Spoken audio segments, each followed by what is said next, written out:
अब हम बात करेंगे क्लाइमेट कंट्रोल की। तो ऐसे क्या फैक्टर्स हैं जो किसी भी एरिया के क्लाइमेट को कंट्रोल करते हैं? तो क्लाइमेट को कंट्रोल करने के लिए ऐसे 6 फैक्टर्स हैं जिनके बारे में हम बात करने वाले हैं। तो फर्स्ट है लैटिट्यूड, सेकंड है एल्टीट्यूड और थर्ड है pressure and wind system. Fourth है distance from the sea, fifth है ओशियन करंट्स और सिक्स है रिलीफ फीचर्स। तो यहाँ पर हम सबसे पहले बात करेंगे लैटिट्यूड की। अब लैटिट्यूड क्या होते हैं ये तो आप सभी को पता है।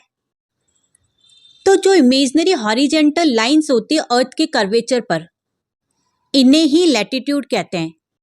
तो यहाँ पर होता क्या है, तो देखो यहाँ है अर्थ और यहाँ है सन। अब अर्थ के बीचों बीच से एक लाइन, इमेजिनरी लाइन क्रॉस होती है जिसे हम इक्वेटर कहते हैं। अब यहाँ इक्वेटर के ऊपर की तरफ होता है नॉर्थ पोल और नीचे इक्वेटर के नीचे की तरफ होता है साउथ पोल।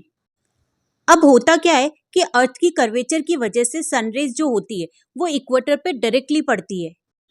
इसका मतलब ये है कि सन की जो लाइट होती है वो इक्वेटर पे सबसे ज्यादा पड़ती है और ये जो नॉर्थ पोल और साउथ पोल होते हैं वहां पर सनरेज बहुत कम पहुंच पाती है। अब एक बात आप लोग मुझे बताओ कि जहां सनरेज सबसे ज्यादा आएगी वहां पर टेम्परेचर कैसा होगा? तो वहां का टेम्परेचर हॉट रहेगा, इसीलिए इक्वेटर वाला रीजन गर्म रहता है और इसी के साथ पोल्स पर सनरेज कम पहुंच पाती है, इस वजह से वहां का रीजन कोल्ड होता है। अब हम बात करेंगे सेकंड फैक्टर एल्टीट्यूड की। एल्टीट्यूड का मीन होता है हाइट यानी ऊंचाई। तो भारत के नॉर्थ में हिल्स है जिनकी एवरेज हाइट 6000 मीटर है। अब अगर हम नॉर्मल लैंड से ऊपर की तरफ जाते हैं तो क्लाइमेट ठंडा होता जाता है। मतलब ये कि हम जितनी ज्यादा हाइट पे जाएंगे हमें उतना ही ज्यादा क्लाइमेट ठंडा मिलेगा और इसीलिए माउंटेन्स पर क्लाइमेट बहुत ज्यादा ठंडा रहता है। अब बात करते हैं थर्ड फैक्टर की जो है प्रेशर एंड विंड सिस्टम। ये बहुत ही ज्यादा इंपॉर्टेंट फैक्टर है जिसे हम थोड़ा अच्छे से समझेंगे।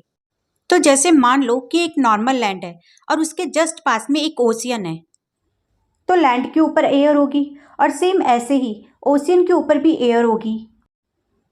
तो अब हम ये मानते हैं कि समर का सीजन चल रहा है और उसके साथ साथ सन की अच्छी खासी रेज आ रही है। तो होता क्या है कि समर के टाइम पे जो एयर होती है यानी लैंड की जो एयर होती है वो बहुत ज़्यादा हॉट होती है और वहीं ओशियन की जो एयर होती है वो उतनी गर्म नहीं हो पाती, वो इस एयर के कंपैरिजन में ठंडी रहती है। अब जो गर्म हवा होती है वो लाइट वेटेड होती है, तो जिसकी वजह से क्या होता है कि वो ऊपर की ओर राइज करने लगती है। तो जब मोस्ट ऑफ एयर ऊपर की तरफ चली जाती है तो नीचे वाले रीजन में एयर की कमी हो जाती है, इसलिए इस वाले रीजन में बनता है लो प्रेशर। और दूसरी तरफ जो ओशियन के ऊपर की एयर होती है तो आपको पता है कि वो ठंडी है और इस वजह से वो ऊपर की तरफ राइज नहीं कर पाती और इसीलिए यहाँ पर हवा की कोई कमी नहीं होती, इसलिए यहाँ पर होता है हाई प्रेशर। तो अब आप ही बताओ कि विंड किस तरफ ब्लो करेगी, मतलब हवा किस तरफ बहेगी? ऑब्वियसली जहाँ हवा की कमी है एयर भी उसी तरफ फ्लो करेगी, मतलब एयर फ्लो करेगी हाई टू लो प्रेशर। तो अभी तक मैंने आपको समर की सिचुएशन बताई है। अब हम बात करेंगे विंटर की।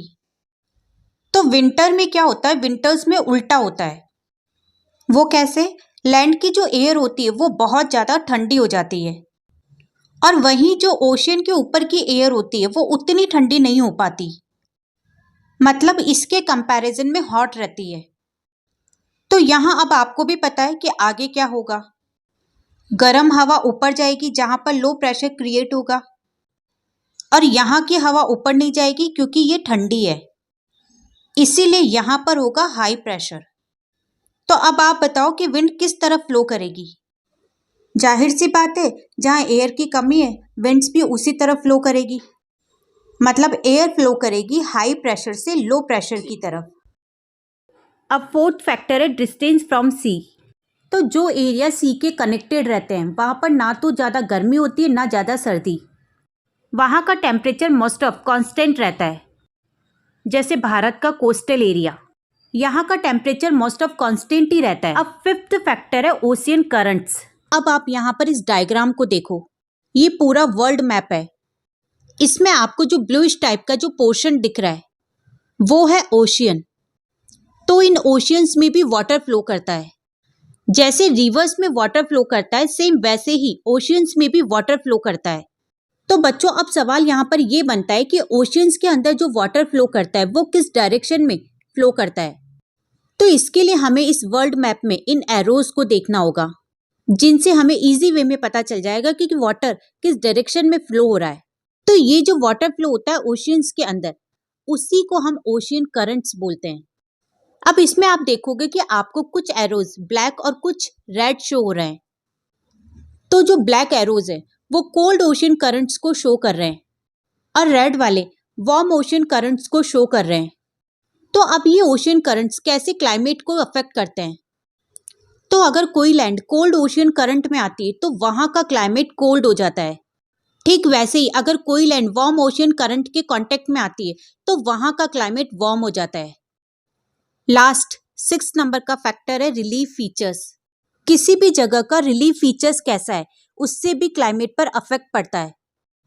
जैसे माउंटेन के इस तरफ और उस तरफ दोनों तरफ बस्ती बसी हुई है। अब अगर इस तरफ से विंड आ रही है और इस विंड में अच्छा खासा मॉइस्चर भी है, तो माउंटेन की वजह से ये विंड उस तरफ नहीं जा पाती, बल्कि माउंटेन से टकराकर ऊपर की ओर मुड़ जाती है। अब क्योंकि इस विंड में अच्छा खासा मॉइस्चर भी है, तो ये ऊपर जाकर क्लाउड बना लेती है और जब ये क्लाउड्स बना लेती है तो बारिश होती है। तो क्या होगा, इस वाले रीजन में बारिश होगी और माउंटेन की दूसरी तरफ बारिश नहीं होगी। बताओ क्यों? क्योंकि उधर विंड पहुंच ही नहीं पाई। तो क्या अब हम यहाँ पर ये कह सकते हैं कि माउंटेन की वजह से आसपास की दो जगह पर वेरिएशंस देखने को मिले। तो किसी जगह का रिलीफ कैसा है उससे भी बहुत इम्पैक्ट पड़ता है क्लाइमेट पर।